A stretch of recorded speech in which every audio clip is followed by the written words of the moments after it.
Here I am, climbing up, feeling great, getting love. Here I go, risk it all, be worth it now, and that's for sure.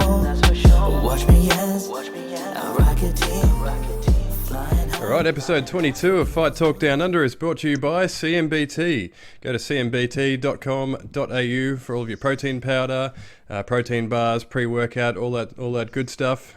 Free shipping on any orders over $150. We're also brought to you by Nutcare, and Nutcare's flagship offering is Bare Nuts Hair Removal Cream, which is specifically designed by men for men for sensitive skin areas after years of research and development by specialists. So it's obviously designed for sensitive areas such as your nuts. So go to nutcare.com.au, use the promo code FIGHTNEWS for 10% off at the checkout. That's nutcare.com.au, promo code FIGHTNEWS. Now, it's welcome everyone. It's been a tough couple of weeks for Fight Talk Down Under, but we're back, and obviously a lot's happened in the last 2 weeks. I've moved house, we've got a new headquarters here. But almost as exciting as that is my co-host Justin Van Heerden was victorious against Mohammad Alavi by a second round rear naked choke on the weekend. So how are you going? Yeah, good. I mean, not quite as exciting as moving house, doing all that sort of process, but we'll take it. Nah, doing good. Obviously, yeah, got all the chocolates on the weekend, come out of it, no injuries. So, yeah, it's all happening. I mean, really, the whole process, like getting the win and all that sort of stuff and everything that's sort of come with it hasn't quite sunk in yet. I'm sure it will in the couple coming days, but you know how it is. Like, I got back from the sort of being away for the fight. You straight back to reality, straight back to dad life and that sort of stuff. So, when I came back through the door, I'm like, that all goes out the window. I'm not the number one featherweight in Australia. My daughter doesn't give a shit about that. I'm just dad. Absolutely. They don't care that you just punched the piss out of the most avoided featherweight in Australia. So, and look, we're here to recap Eternal 67. So we may as well start with the co-main event, right? While we're talking, obviously you had a huge win. And now you're, obviously a much vaunted grappler, brown belt in jiu-jitsu, known for your sort of wrestling background and things like that. But here you are doing kickboxer things, putting down, a dangerous striker like Mohammad Alavi in the first round. So, tell us about that feeling and, what, sort of, I guess, catching everyone by surprise, proving a lot of people wrong. Yeah, well, obviously I said it in the lead up, if you look at my fights, this year so far, I've improved from fight to fight, and obviously I said that I'm not just improving, I'm improving across the board, and that I have these tools and abilities and skills that people aren't gonna that they might not even think or I have or respect me in that area. But yeah, I've been saying it all the way in the lead up, I'm a complete mixed martial artist, and I think I kind of showed that earlier in the year when I fought Josh Riley. I showed a bit more of that when I fought Alan, and then obviously on the weekend I got to showcase a bit more of that.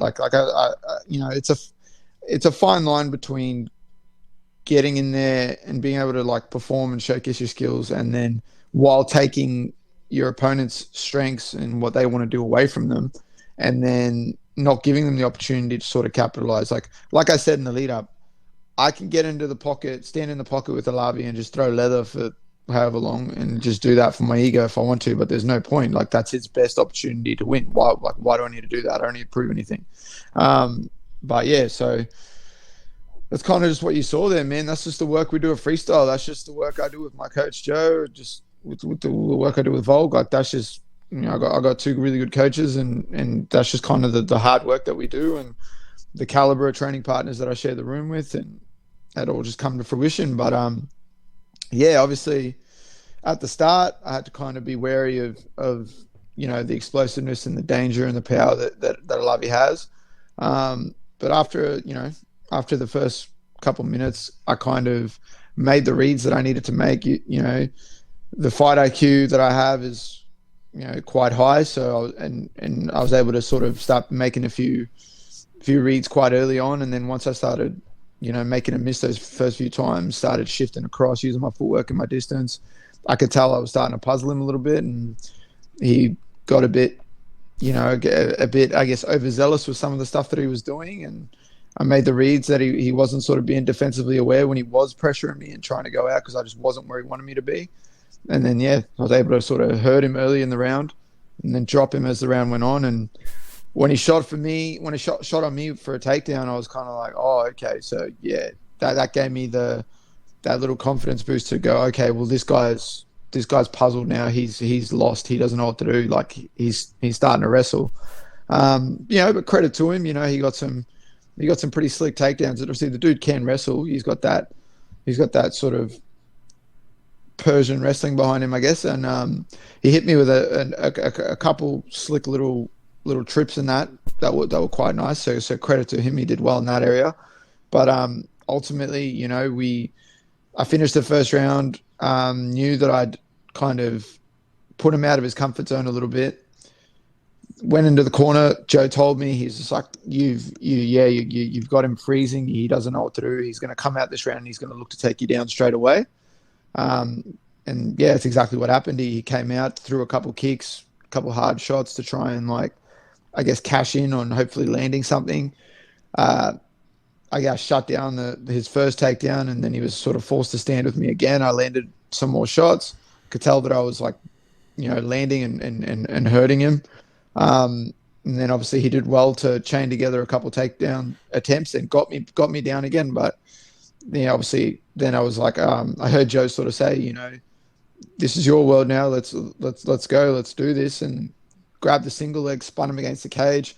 And when I pressed him against the cage, I spoke to him and I was like, it's my turn now. And then I started wrestling, took him down.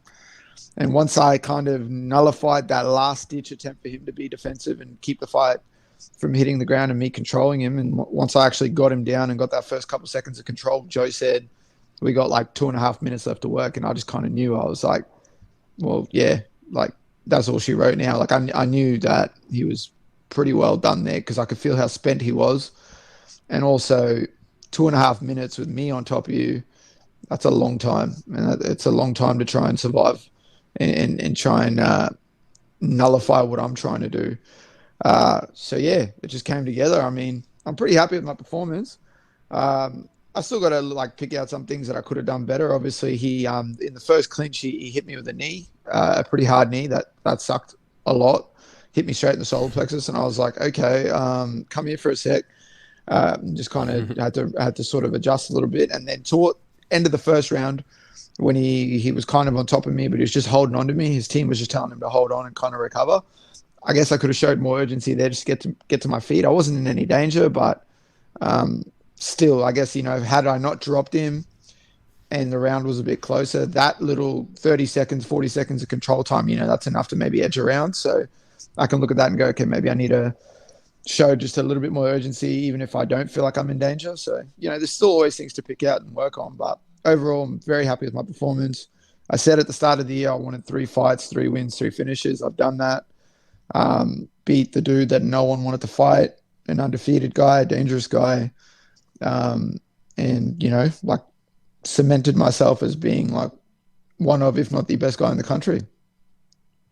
Absolutely. I think it's it's pretty much undisputed at the moment. Obviously, Jack Jenkins is sort of the the cloud that hangs over the division at the moment. No one really knows what's happening there, but I guess, like, how did Alavi feel? Like, he's sort of supposed to be. He's been telling anyone who'll listen that he's the best, the best featherweight in Australia. We know that he's supposed to be a physically strong guy. He also cuts a lot of weight. So, how did he feel in there? How was his power? How was his strength? What was it like being in there with him?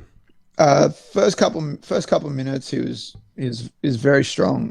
Those first couple of clinch exchanges and that, I was like, okay, this dude. I was like feeling him out, and I was like, okay, this dude's pretty strong. But I knew, like, that energy bar was just going to sap and just start going down and down and down, and then eventually it was going to be a lot less, of a hurdle to overcome to sort of take him down or sort of win those exchanges. But yeah, initially he was very strong. Dude's got a lot of power. He didn't, like I said, the only thing he landed cleanly was that first knee. But other than that, I made him I was defensively aware with my footwork and my distance. My hands were up. I kind of made him miss, and then the things that did sort of land on, but like the punches that he threw and stuff that landed on like on my gloves and on my defenses that I was putting there for him to deal with, I could feel the power. I could be like, okay, we got to be on point, because if this sneaks through and that lands, especially at the 4-ounce gloves, this dude can hurt me. Like he hits very hard. He's very explosive.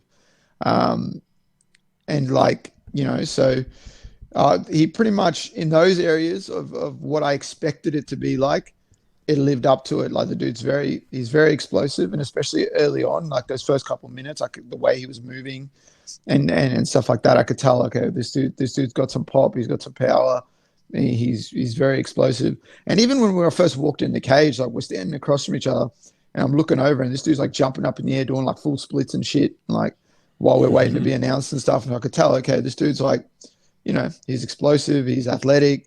And I was like, okay, cool. And then even like in the second round, when he came out at the start, like the first thing he did was kind of blitz in, and he dipped down and threw the head kick, and he threw it up fast, very flexible, had some power to it. Obviously got my arm up, got my guard up, and I was defensively aware, but I could feel the power through that. And I was like, okay, if I'm not aware and he throws that and it lands, like I'm going to sleep. So yeah, obviously in those areas, it was kind of, there wasn't any surprises. He kind of lived up to the hype, I'd say. But other than that, in terms of the exchanges on the feet, and then obviously once it did hit the mat, when I did get him down and sort of start, controlling him, there wasn't anything that I can sort of look at and point out and go, oh, okay, like that was sort of was worrying me, really. I mean, there wasn't the ability to be defensive in those areas was significantly lowered, because I could tell like his gas tank was just phasing out. The lactic was building up. He was obviously completely puzzled by what was happening to him on the feet. When I did take him down too, he was holding on to me, so his head kind of slipped under me, and I landed on his head with all my weight. Like my hip bones smashed him in the face when he hit the deck. And I could tell that kind of hurt him a bit too, because when I initially got on top of him, I kind of looked at him and he was just like trying to like push me away, but I could just tell he had this blank stare on his face. And I was like, oh, okay, like he must be hurt a little bit from that as well. And when I watched it back, I could kind of tell. I was like, oh man, like I fully landed with all my weight on his head. Like that would have, like a lot, like, we've seen people go to sleep from that alone, across the board. So credit to him for sort of even just overcoming that. But I'll give the guy the respect and the credit that's there. And he's a dangerous dude. I said that in the lead up. I've got to be respectful of his skills, but not fearful of them, because I'm going to do what I need to do and just rely on the work that I did, the preparation that I did, and just believe in myself and my abilities. And that's sort of just what you saw happen there. So yeah, we got it done. Absolutely, and of course you dropped him in the first round there with a punch. So, wouldn't that have flipped the script if you had to put him away in that moment? Like, does something like that sort of go through your mind when you're in the moment, or do you not really have time to sort of think about it? Like, were you sort of extra sort of desperate to put him away, or is it not really sort of cross your mind? Not really. I'm pretty calm in there. So like the whole time I'm aware of what's happening, and I was focused and switched on and focused on the task and playing with what's in front of me. And when I did follow up with those couple of shots, I heard him with that. I could tell I landed pretty hard with the left hook that I threw. And then, I heard Joe say, like, let's not get carried away. And, then that's when I sort of grabbed a hold of him and kind of, controlled him up against the fence. And I was like, okay, look, I'll just listen to Joe. Let's just kind of see what's ahead of us. I knew there wasn't much time left in the round. So I was kind of like, okay, worst case scenario, I'm coming out for round 2. He's going to be spent. He's going to start declining, because round 1 was his best. Is going to be his best opportunity for success in this fight. Like, let's just be honest.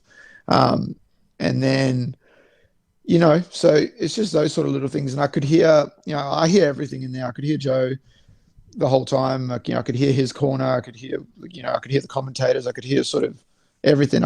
It's my 15th fight now as a pro. I'm pretty chill, pretty relaxed, and I was switched on, you know, so I'm focused on what I need to do. So just kind of aware of everything. So I knew I didn't have to kind of go too crazy. And, you know, if I just kept staying the course, you know, had he not come out in round 2 and shoot on me straight away, or even as the rest of round 1 carried on, like the last part, if he didn't shoot again, you know, there's a good chance that he gets put to sleep. Like, I mean, there's a moment in round 1, and if people watch it back, that you'll be able to see it. I think I throw like a kick, and then I reset, but I like switch my stance to southpaw, and I do like a sort of little Ali shuffle backwards to kind of just reset my distance a bit. And then in that moment right there, I was like, I was seeing everything. By then I was seeing everything. I had everything, like I had my timing, I had everything sort of I knew what he was doing. I knew what I was doing was working and was throwing him off, and I was just going to be a matter of time before I landed again and put him away. So, you know, I didn't have to sort of get into a firefight with the dude. I didn't have to kind of rush. If I just stayed the course, do what I was doing, eventually, you know, I was either going to clip him again and put him away, or I was going to find the opening to take him down. And, you know, once it hits the mat, that's kind of, like I always say, the wrestling and the grappling's a sharp knife that's in my back pocket. So, you know, that's kind of just how it played out. Absolutely. And yeah, like it's been a fascinating progression for you. Like you've had 3 fights this year, like you say, 3 fights, 3 finishes in quite a short space of time, really. Like you don't often see 5 fighters months. sort of stringing together, 3 fights in 5 months like that against top quality opposition as well. So, you know, like I guess in the from an outsider looking in, you know, in that Josh Riley fight, you sort of lost your way a little bit in the second round there with the striking, and, you know, sort of Josh was able to sort of land on you, and then a couple of months later you're in there against Alan Philpott, who's obviously a dangerous striker, and you managed to sort of shut him down, frustrate him, and suddenly you're in there against Mohammad Alavi another couple of months later, and you're landing punches and you're dropping him, and you're, you know, actually sort of winning the exchanges. Like it's a fascinating progression in a short space of time. Like, is this are these new skills that you're sort of learning at Freestyle MMA, or do you feel like this is just like the whole sort of striking aspect is just starting to click for you? It's a combination of both. It's obviously, like, since being a freestyle, I've learned so much already in the time I've been there. But I think, yeah, the pre-existing sort of skills have like leveled up, but then obviously I've acquired a bunch of new skills, and it's all just coming together. And like you said, yeah, it's clicking and it's just coming together. And like I said, I was straight back in the gym on Monday. Like I trained straight away again. I'm back in the gym working and just going again, because that's just what I do. That's what I've always done, but especially since I've been a freestyle, like, and that's why you're seeing me do these improvements in such quick succession almost, because I just, like, you know, I'm just doing the work, looking to improve, trusting the process, listening to the people around me, you know, and just wanting to be, and I'm obsessed. I'm obsessed with this game as a whole, you know. So it's like, it's just a combination of everything. But yeah, things are definitely clicking across the board, and even now, like, I mean, like I said, and even like people probably, it's probably going to be hard for people to appreciate the improvements I make in the wrestling and the grappling department too, because that's what I'm kind of known for, you know. And, you know, people were saying in the lead up to this, and even like with some of the stuff, people were like, oh, it's a classic striker versus grappler matchup. And I kind of took offense to that, especially when they did like the keys to victory with Diego Pereira fucking doing breakdowns and stuff. I knew that would grind your gears when I saw that. Like, it's just like, cool. Like, you're doing yourself a disservice. And I said that in the lead up. You're doing yourself a disservice if you approach it like that. And if you don't, like, and I said it on the night too, I was like, please, by all means, keep doubting me, because I'm going to find an opening. And if you give me an opening, and it doesn't matter where it is, like I've shown, if I'm on my back, if it's on the feet, if I'm on top of you, like, if you give me an opening, I will put you away. And like, so side note, Diego, probably just stick to doing acting and all that sort of stuff, man, because fighting and fight breakdowns aren't in your wheelhouse anymore, my friend. In my opinion, that dude's irrelevant now. He had his opportunity. He could have taken a fight with me when I called him out. He could have taken a fight with Mohammad Alavi. He said no to. He refused. He didn't want to fight, so, you know, he chose to take a matchup with Alan Philpott. Now you're waiting for that to come to fruition. I don't know what's happening with that. I think Alan's stuck in the UK at the moment because they're having some dramas with their airports and whatnot. But yeah, you gotta get through that. You don't beat Alan Philpott, then you're fucking completely irrelevant, even though to me you already are. You know, so I think that's sort of just it. Like I just slowly, every time I go out there, I just want to showcase the work I did, show the improvements that I made across the board. And then, I feel like I'm doing that. And obviously, like in this fight, I was outstriking Alavi. I was hurting him. I was confusing him, puzzling him on the feet. I turned him into a wrestler, made him shoot on me.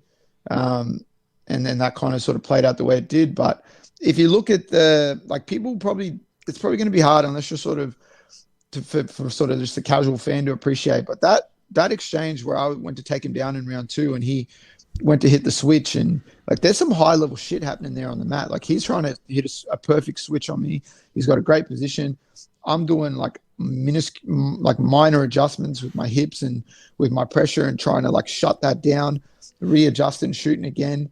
And then you fast forward to where I'm actually got him flattened out. I'm got his back and I'm looking for the choke. A bunch of people ask me, they're like, oh, well, your top hand, why didn't you put that behind his head? And you sort of, you left it on top where he could peel it. Because what happens is, and this is something that I sort of was playing with in camp, when the hand is just sitting at the top of the head like this and it's easy to reach, when people are stuck in a choke, they peel that top hand, because that's defensively, it's what you're taught in jiu-jitsu. You peel the top hand, and when they do it, they peel that hand off. They kind of relax a little bit because they go, okay, I got that. I got that hand. I'm good. And that's exactly what he did. He peeled that hand. I felt him kind of go, oh, and just like relax that little bit. I switched the grip to the gable grip, and by then I was even deeper than I already was.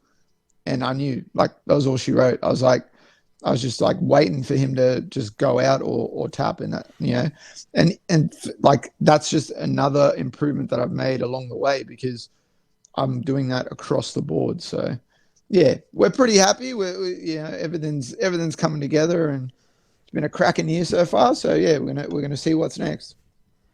Well, actually, I was going to ask you about that. You sort of alluded to before, the plan for this year was 3 fights, 3 wins, 3 finishes.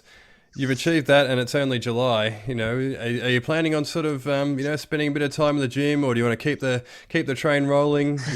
Just keep reeling off fights this year. What's, what are your thoughts? I mean, there's a few things, I guess, that I got to like sit down with Joe and that, work out what the go is. But I know Eternal's doing their 10-year anniversary doubleheader card in September, Friday, Saturday night. And if I'm not mistaken, on one of those nights, I believe Martinez is fighting Aguilera for the lightweight title. So I guess ideally that would be a cool weekend to fight for a featherweight title. Whether that's against Jack or a vacant belt or whatever it is. There's obviously a few factors that have to sort of play out and stuff like that. And obviously there's still there's I think one or two shows, definitely an August show in Perth that's still got to sort of play out. So there's a few factors, but I'll kind of work that out with Joe and Alex and kind of see what the plan is. But I mean, ideally it'd be, if it all comes together, it'd be perfect to sort of fight in September on that 10-year anniversary card and finish the year off hopefully with 4 wins, 4 finishes, a nice shiny belt, nice shiny belt, and then it puts me in a really, really good spot, and makes 2022 an absolutely massive year for me. Absolutely, it does, yeah. And then, we know that that Eternal title can sort of can open doors. So, it would be interesting to see where the rest of the year plays out. But obviously, there was another Eternal title on the line in the main event. It was Caleb Rideout versus Kevin Gisay. I think Kevin Gisay was a pretty solid favourite going into that one, but Caleb Rideout was super impressive. Like I don't know, it ended up being a split decision win for Caleb, but I don't know. Watching it from where I sat, it looked a near shutout for me for Caleb. How did you view the main event? Look, obviously, I going into it, I'm a big fan of. I don't really know. I didn't really until after the fights when I sat down and had a couple of beers with him. Like I've never really even spoke to Caleb, and I've I never had any malice when they were coming into the fight, thinking like I don't like this dude. Like I've never really dealt with him, but yeah, super nice dude. Just quietly, super fucking nice. Probably one of the coolest dudes I've met so far. But obviously, yeah, you know, I know Giuseppe, and you know, I've sort of dealt with him a bit here and there, and obviously, Transit City Kickboxing, there's a bit of a affiliation there and stuff like that. So, yeah, I was kind of in a spot where I wanted to see Kevin go out there and go perform and do what he does. But watching it on the night, like I missed the first 2 rounds because I was out the back, you know, doing sort of a few bits and pieces. But rounds 3, 4, and 5, what I saw, Kevin came on really strong in the 3rd round. And when I watched back the fight as a whole, that's kind of what happened. First 2 rounds, Caleb was just doing his thing. 3rd round, Kevin came on a bit harder. And then 4 and 5, Caleb kept doing his thing. So in my opinion, I had it 4-1 to Caleb watching that fight. I'll give Kevin the 3rd round. And yeah, I just not sure because he wasn't really capitalizing on a lot. And I was a bit confused by some of the stuff that he was doing, but Caleb was staying busy, just constant volume, just constantly working, just getting after it. So, you know, he put on a show, great performance by him. And I'm sure Kevin's going to go back, watch it back, adjust, go to the drawing board, figure things out. He's in a room full of absolute geniuses when it comes to the sport. So I'm sure he's going to rebound and do some big things, but damn, Caleb, he looked good in there and put on a show. He really did, and I think that was sort of, you know, you sort of alluded to sort of Kevin not being able to sort of get anything going, and I think a big problem was that Caleb Rideout is he's just an energizer bunny. Like he's just always on the move. He's always throwing something, throwing weird doesn't things, cut weight, and it's never, yeah, exactly. It doesn't cut weight. So he showed that he had plenty of cardio. It's not something that he's really had to show all that often in his fights of late, but you know, he's unpredictable. There was just like every time he came in, every time he threw something, it was something different, and it was from a weird angle or a weird, you know, something spinning, or it was just so unorthodox. And I think it was kind of confusing for Kevin. He just didn't know when to pull the trigger. He was having trouble sort of. You know, his rhythm was getting broken up by Caleb because Caleb was always throwing something and just always, you know, always coming at him. I feel like Kevin was landing the harder shots, but Caleb was landing a lot more often and just being busier. And like you said, just constantly going. Here and there, Kevin would throw something and land it, and you could tell it was hard. But Caleb would go and it'd be like 1, 2, 3, 4, 5, and then he'd move again 1, 2, 3, 4, 5, and he was just constant. And yeah, he's just entertaining to watch. It was really cool. And you know, he's a nice dude. He's a super nice guy. I hang with him afterwards, have a couple of drinks.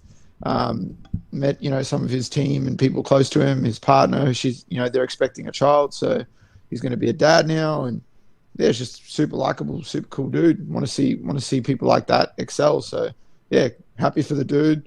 Know Kevin's going to rebound and get back to it. Want to see him get back out and compete again. Quite fond of that guy as well. So yeah, it's just you know, at the end of the day, regardless of the result, it takes 2 people to pull off fights like that. And you know, Kevin being in there and taking some of those awkward shots from awkward angles, you know, that we've seen Caleb put other people away with, you know, credit to him because he kind of stayed in there and was, you know, although I don't know, maybe the game plan wasn't working, or and he was just kind of, like you said, he was just stuck and not really doing too much or unable to, you know, credit to that dude because the forward pressure was there the whole time. For 5 rounds, he was walking forward. Even though he wasn't able to sort of capitalize and wasn't sort of look like he was kind of not doing too much, he was walking forward the whole time. So he was actively, you know, involved in the fight. Mm.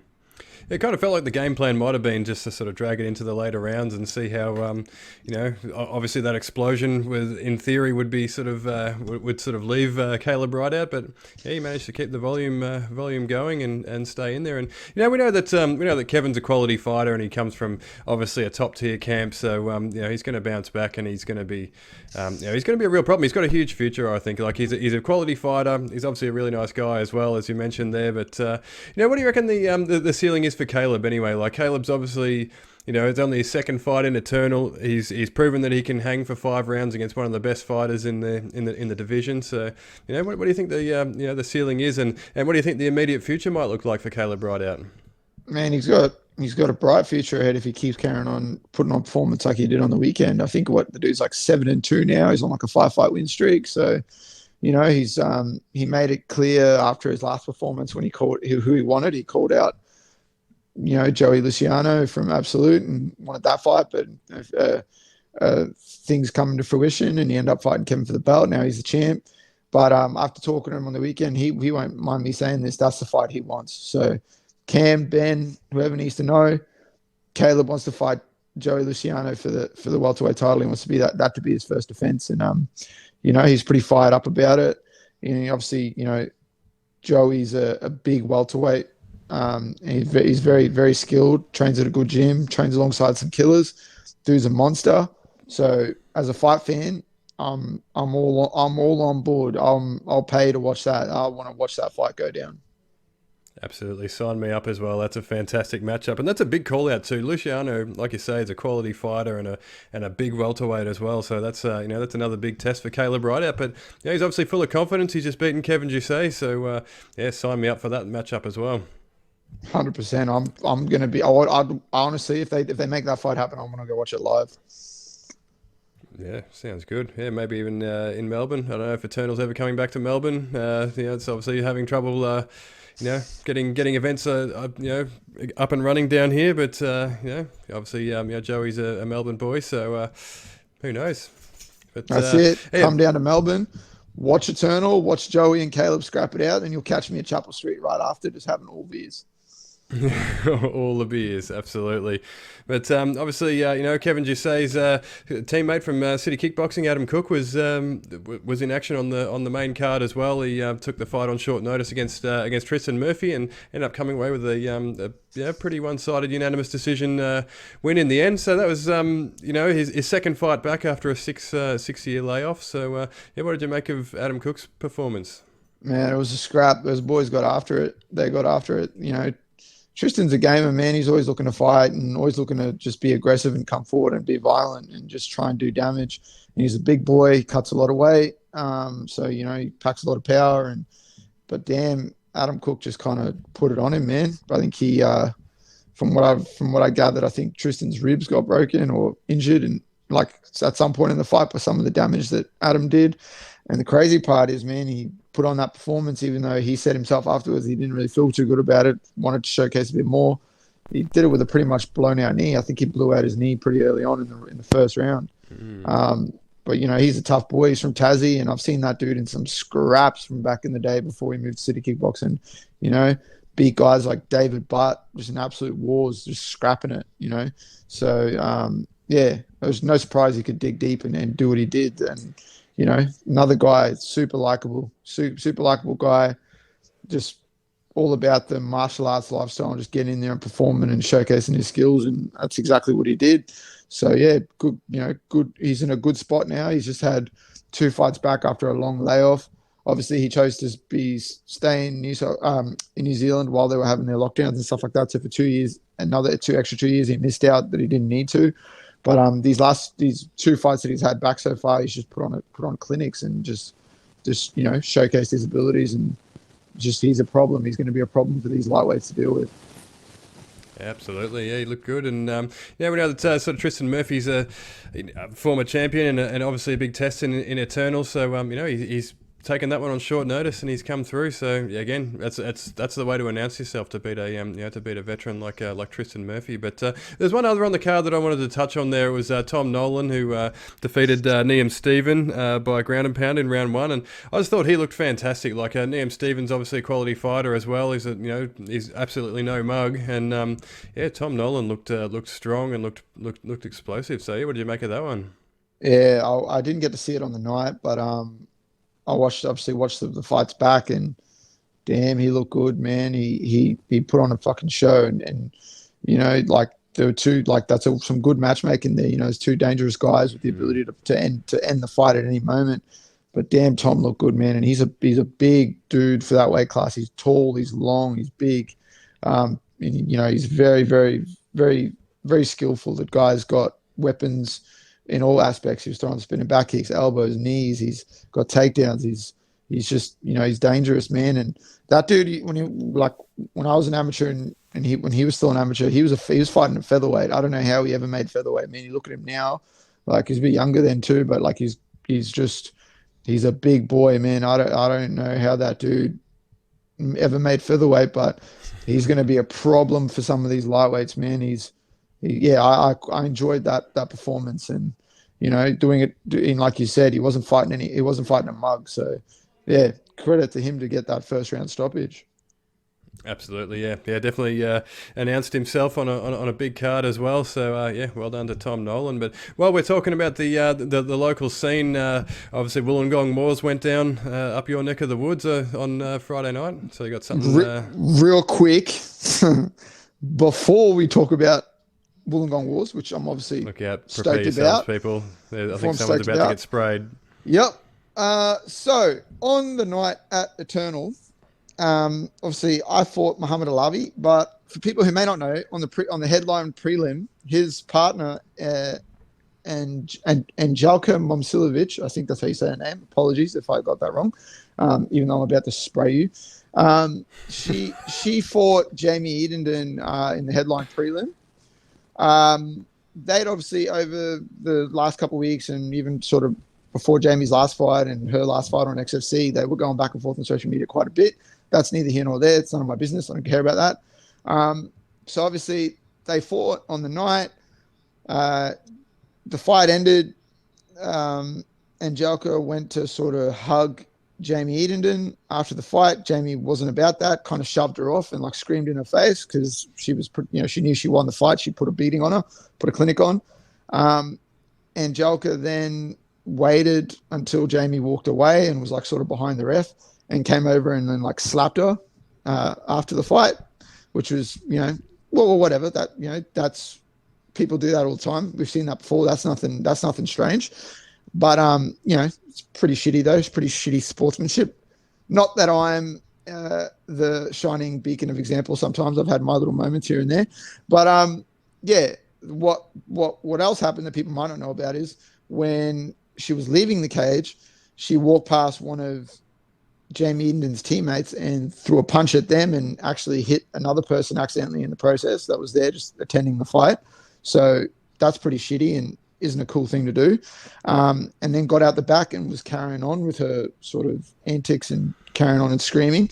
And then in the aftermath of all this on social media, she's went on the victory post that Eternal put up saying, the fight ended this way and Jamie won a decision, and was just making all sort of unsolicited comments saying that Jamie's on steroids. She's had people tell her that she's on steroids, blah, blah, blah, blah, blah, all this sort of stuff, which is fine. But if that's the case, if you're going to do that, provide the proof. But whatever, that's not really relevant. Point is, be a good sports person. Don't punch people in the crowd. Don't act like a gronk. And before this even played out, I just want to context this by saying I saw her and I happened to be checking into the hotel the same time her and her team were checking in, and she was really rude to the person behind the counter. When we went to the gym, I went into the gym on the weigh-in day on the Friday morning to go and cut the last bit of my weight. She was really, really rude to the person behind the counter there. And there's that old saying, man, you can tell a lot about a person by how they treat people that work in like hospitality or service industries. 100%. And yeah, you're a piece of shit. You're a gronk. And your actions after the fight and on social media and after the event and walking out like that, you just kind of highlighted that and put that to bed. You kind of cemented that. You're a fucking moron. Pull your head in. You stitched yourself up. You're probably never going to fight on the number one promotion in Australia ever again. And you need to take a step back and sort of adjust yourself. Like that's just ridiculous. Like, and I have no sympathy for her in any way, shape or form. And it wouldn't matter who it was. If Alavi did the same thing, I wouldn't have any sympathy for him. I don't care if you across the board. I don't care if you're a guy, girl, they, them, whatever the fuck. You act like that. You treat people like that. You react like that after a fight. You're a fucking moron. So I just quickly wanted to get that in there and just point out that Angelka Momcilovic is an absolute fucking moron. There you go. And it sounds like, it's a pattern of behaviour with this person as well. So, like that sort of thing, it sets this sport back, like it's a sport that there's a lot of people have worked really hard to legitimise MMA and, there's there is still a stigma, and there probably will be for a long time in some circles, in the mainstream circles, and behaviour like that is just a setback. So it's ordinary form. So consider yourself sprayed, Angelka Momcilovic. Now, while we're as we were getting to there, on the local scene, obviously, up your neck of the woods, up in the Gong, Wollongong Wars went down on Friday night. You're of course in the building. So how did the night go? Yeah, so cracker night of fights, man. Like they, 3 years since the last wars, before this one because of all the hiccups and stuff like that. But the people came out and supported. There was a packed crowd there. The atmosphere was crazy. We obviously had a bunch of our fighters. I think we had 10 people competing on the night, 10 or 11. Yeah, so there's a bunch of freestyle people there. You had people like Jamie Malaki, Josh Kulabau there, supporting the event and stuff like that. Obviously, Volko was there. There's there was just a packed house of local MMA action here in the Gong, and it was really good to watch. Like, everyone that fought, they came out and were getting after it. There was some close fights. There was some crazy finishes. There was a bit of everything, as you'd expect. But it was just a cracking night of fights. And the matchmaking and everything like that, and putting the card together and the event together, and that, Joe obviously had to do a bit of running around and everything, because he was overseas while he was sort of putting the finishing touches on the event. So to see it all come together and to see the amount of people that came out to support it, and pack it out to come and support these local fighters, and in their sort of pursuit to go out there and get a victory was really good to see. So it was a successful night overall, across the board to have wars back on. And my all my friends have fought. I got to see some people make their debuts, and some people have, a couple more that have had a few fights get back in there, and so we had a good mix of things, and it was just a really cracking night for the team and a big weekend for freestyle. Absolutely, and we've got some Aussie representative in the big leagues this weekend. We've got Danial Mini T Williams is back in the cage for one championship up against Zilong from China. He's back in action for the third time this year. He's fresh off two impressive wins over Crew Dej and Namiki Kawahara back in April. So he's got plenty of form in. Zilong has got 4 wins under his belt from the One Hero series. Other than that, all but 2 of his fights have been with the WLF in China. It's his full one debut. It's a big test for him against Mini T in his debut in the main sort of one championship brand. So I don't know. What do you think of Mini T's form this year and his chances in this fight?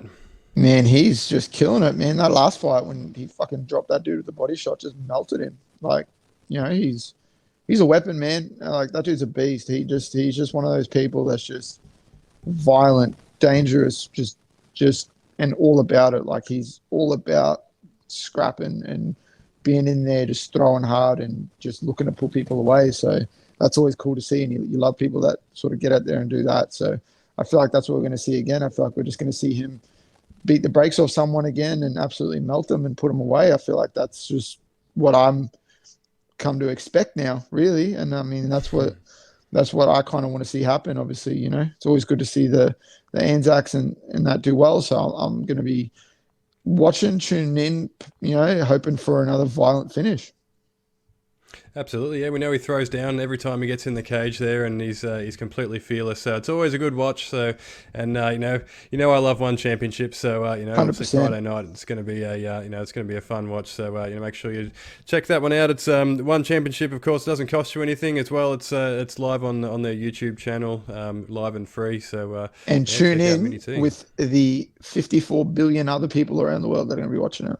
That's what we're going to do. I think they're up to about 54 billion now at last count. So, which is quite impressive numbers given there's, I think, around 7 billion people in the world. So, but that's the power of one championship. It's the biggest sporting property in the world. 100%. They've got all the eyes focused on them, and that's what we want to see. We want to see our fighters capitalize on that and beat the shit out of people. Absolutely. Do we ever? Now, we're supposed to have this conversation off air, actually, but is Steve Ostovich fighting this week? It was reported that he was fighting July 26th against Clayton Carpenter on the Dana White Contender Series, but he seems to have been scrubbed from all the schedules that I can find for this week's Contender Series. So do you know anything about that? I have been doing a bit of looking into that myself. I've asked a couple of questions here and there, and I have not been able to fizzle anything out. And I'm very confused by the situation because, yeah, he's obviously meant to be fighting. You know, we're expecting to see him fight. We're expecting to see Shana Ross fight. It just seems like, yeah, it's really weird. It's just there's no sort of news. So I don't know if like what that means. Like, is he postponed? Did he get injured? Is there, other factors involved? Did he not get a visa? Are they pushing it back? What's happening? Yeah, I haven't been able to find out anything. My sources I've lent on for information have left me well and truly dry. You and me both. Yeah, I'm struggling to get a read on this one. So yeah, don't know what's happened with Steve Ostovich. Whether he might be fighting next week, I'm not sure. But looks like Shannon Ross is still on next week, from what I can tell. Yep. But Steve Ostovich's gone quiet. He's not really a social media guy, so it's been a bit difficult to get a read. So if anyone knows, hit us up and we'll report back next week. Or Steve, if you can just let us know, because we want to see you fight. We like watching you fight. We want to know that you're going to still be fighting on Contender Series. We want to see you go out there and potentially snag a contract. So, yeah, it's a bit confusing at the moment.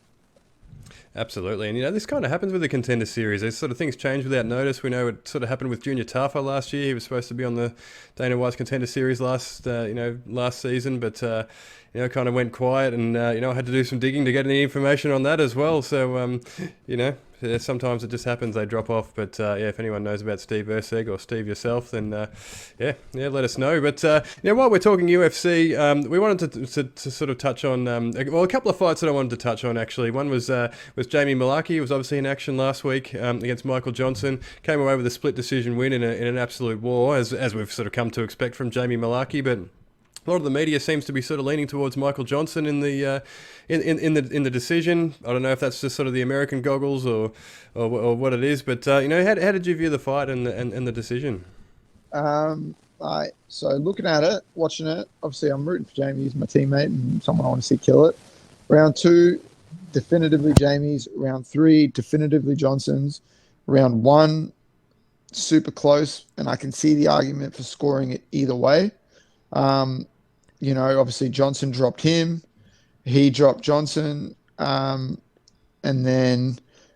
it's just sort of how you look at. It's not how you look at them, like when they're like them being like dropping each other. It's sort of what happened directly after. So Johnson dropped him, and then went to swarm on him. Jamie was able to get some sort of control his hands and kind of, slow things right down and reduce the sort of follow-up ground and pound and punches, where when Jamie dropped him, he was able to, land a few bombs because it's towards the end of the round 2. So he was able to land a few more shots and stuff like that. So it's sort of just how you kind of score it. Like I can see both arguments. Like if I was there watching that fight as independently and judging it, I can see why you would score it for Johnson. And at the same time, I can see why you would give that first round and edge it to Jamie. It was a very close round. They both did damage to each other. Do I think that it was like a flat out sort of just robbery either way, like how it would have panned out? Like if Johnson was given the decision, and no. Do I think that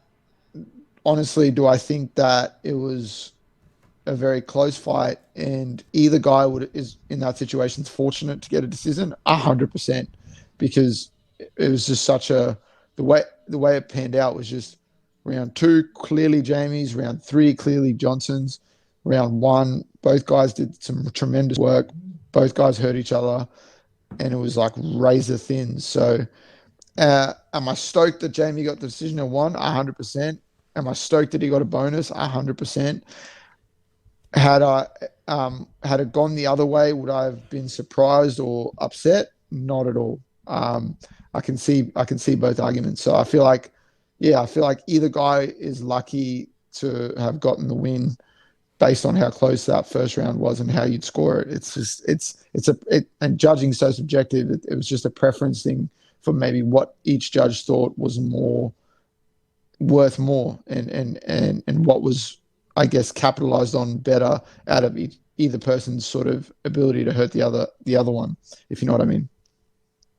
Yeah, absolutely. It was one of those fights that, yeah, like you say, you can't really complain either way. So, yeah, it was just it was obviously a fun fight, and it was just sort of, an interesting one to sort of cover off there and just get everyone's opinion. So, if anyone's got an opinion, hit us up on the Instagram page at Fight Talk Down Under, or the the Facebook, the Facebook group at Fight Talk Down Under as well, and let us know. Let us know how you thought that fight went down. But the other one I wanted to touch on was your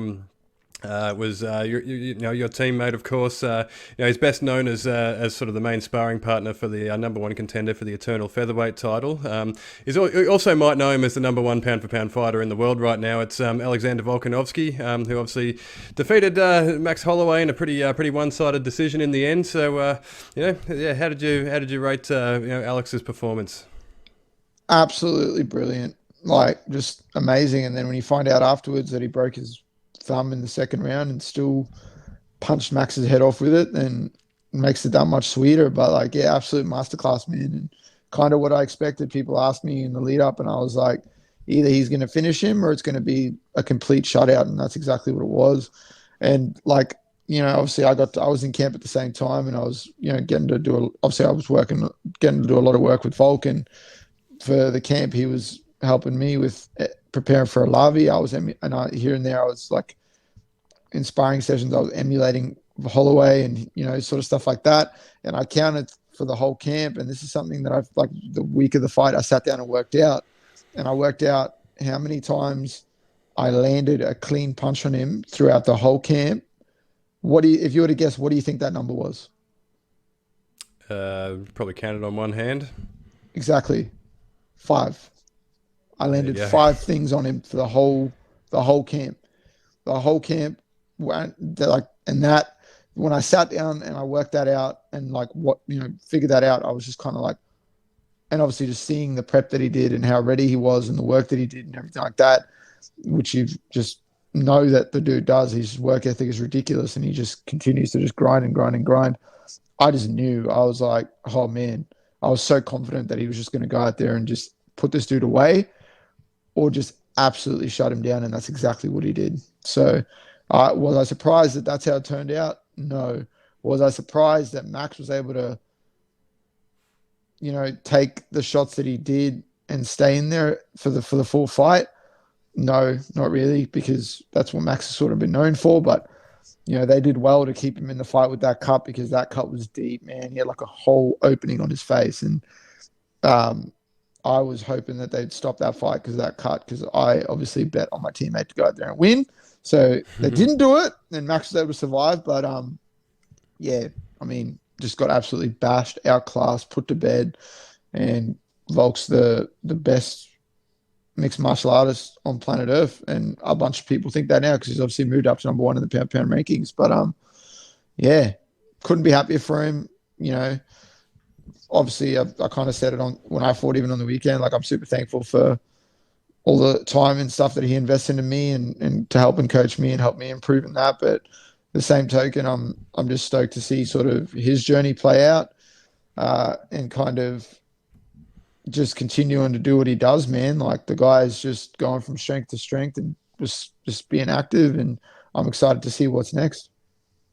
Absolutely, and yeah, it was incredible to see that him sort of put on a dominant performance like that, and just finally put this Max Holloway thing to bed. Like, it's obviously taken 3 wins for him to do it, but just a full shutout performance like that has put that to bed, and now suddenly he's getting his props. Like, people finally believe in this guy, and it sounds like he's got a new contract with the UFC that sort of reflects that as well. So that's fair play to him as well deserved. So I guess what's next? Like, obviously he's adamant that the lightweight title is next. Do you have any sort of inkling on when that might be? Whether that's sort of in the works? Whether sort of Alex is is preparing to be doing that sometime soon? What's your read on the situation? From what I've gathered, I think he's pretty keen to get stuck in whenever is sort of realistically likely. It's obviously healing up his thumb, and then as soon as he's able to, that dude was already in the gym the next day after surgery, coming in and was there, back in the gym, and he was trying to like take his sling off and fucking get in there and show stuff and do stuff, and we're just like, man, just relax, just hang out. Like, so you could tell the dude's already itching to just get back in there and be training at full capacity and be hitting things and doing all sorts. So I think looking at it, I mean, realistically, early 2023 would be a good sort of timeline for him. I think that's sort of what he's keen for. But yeah, the dude's just raring to go, man. He wants to keep the momentum. He wants to keep active and just keep going, keep doing what he's doing. Obviously, he's not like all of us are, but he's especially like you know that your time in this game is finite, and you want to get in and do what you can and put on the performances that you can and make the money that you can and do all that as much as you can. So I feel like that's sort of what he wants to do and keep going. And yeah, the dude's just gonna do exactly that. I'm fully confident. Absolutely, and we're going to get to a fan question here, and so before we wrap up, so of course this week's fan question comes from Rain Van Heerden, who of course is Justin's brother. He asks, who would win a fight between Bruce Lee and Mike Tyson? So what do you reckon? Done a lot of thinking about this. I think the only other question in this week that I've done more thinking of was who would win in an eating contest between me and my teammate Mitch Harmison, but I think Mitch has got me there. Yeah, so obviously, looking at it for what it is, big guy, little guy, boxer, martial artist, I think Bruce Lee has a few more weapons, has a few more tools in his arsenal. Gonna have a bit of speed about him. Bit of timing, bit of distance management, but fuck, I got to go with Mike Tyson. I feel like, Mike Tyson, just the speed, the power, the explosiveness, all he's got to do is land one, and it doesn't matter where on your anatomy he lands that one, he's going to fucking like do some damage. So I feel like, yeah, he'd cop a couple kicks from old Bruce in the face and the legs and the body, and, couple of punches here and there, but I feel like eventually, Mike could just land that one, and that'd be all she wrote for poor Bruce Lee. Yeah, absolutely. It's an interesting one, isn't it? It's obviously just like the ultimate fantasy sort of thing, but I guess there is a sort of a point where the size advantage kind of starts to outweigh the skills there. Like you say, the power advantage that Mike Tyson would have would be telling, wouldn't it? He would just have to land, like you say, he would just have to land once. But we've seen, like, we don't have a great sort of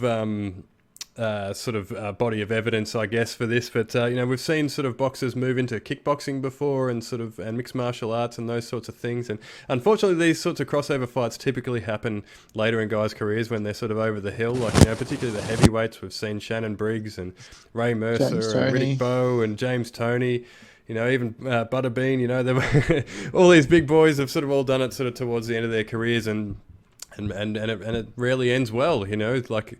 And the difference is, like, obviously it's a completely different range that they sort of fight at, and but the difference tends to be leg kicks. Like, they often sort of end with leg kicks and those sorts of things. It's just something that boxers aren't really trained to deal with, and it's something that can be kind of done from outside of punching range. So it is an interesting sort of debate where that's sort of the broader arsenal against the sort of size of Mike Tyson, and it would be interesting to see how it would play out, because could Bruce Lee sort of manage to stay elusive and sort of chop away at those legs? That's sort of the big difference maker in those fights. So Mike Tyson would have obviously a puncher's chance against anyone, but it's an interesting one, and maybe for the sake of the debate, maybe I'll go with Bruce Lee. No one will ever be able to settle the debate, but I feel like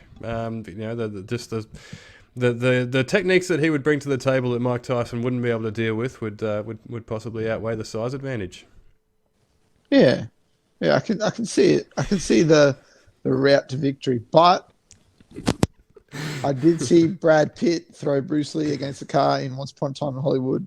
So if Brad Pitt can do that to Bruce Lee, then I'm confident Mike Tyson could do some shit. But like you said, we'll never know. It's one of those fantasy things. But, you know, if you ask me, if the question was, how would the Lockjaw go against Mike Tyson? I'm fucking Mike Tyson up. I am calf kicking him until he cannot stand on his leg. And then I am going to just, eventually, I'm going to get behind him. I'm going to get on that back. And then that's it. That's all she wrote. I hope. So is this a call out? You know, we know that when you call people out on this podcast, you normally end up fighting them. So is this a call out, Lockjaw? Fuck that. You can pay me enough money to fight Mike Tyson. There you go. Withdrawn. But if Mike Tyson wants to, you know, subscribe and give us a shout out on Hotboxing, you know, he can do that. You know, we would appreciate it. Absolutely, and he could also mention that in episode 23 we're going to be previewing UFC 277, which is going to feature Kai Kara France, Justin Tafa, Blood Diamond. We'll obviously recap Mini T Williams fights. We'll have a fan question and all the usual sort of good stuff. So yeah, until then, send us through your fan questions. The details will be below if you're watching on YouTube. If not, it's at Dan Meehan MMA on Twitter or at Lockjaw MMA on Insta. As always, remember to follow and get involved in the conversation on the Instagram page. Is at Fight Talk Down Under, and like and subscribe YouTube, Spotify, Google Podcasts, Podbean, Fight News Australia, and of course iHeartRadio. So yeah, until then, Lockjaw, what have you got for us? Yeah, just want to, I guess, give a quick little shout out to our listeners and just be like, thanks for being patient for the last 2 weeks. It's been a weird couple of weeks, but we're back. Episode 22 in the books. And the momentum is just going to keep going. We're going to keep rolling forward. And, you know, let's go get a fucking belt. That's all I got to say. I gotta watch it. You never know what might stop you. Here I am.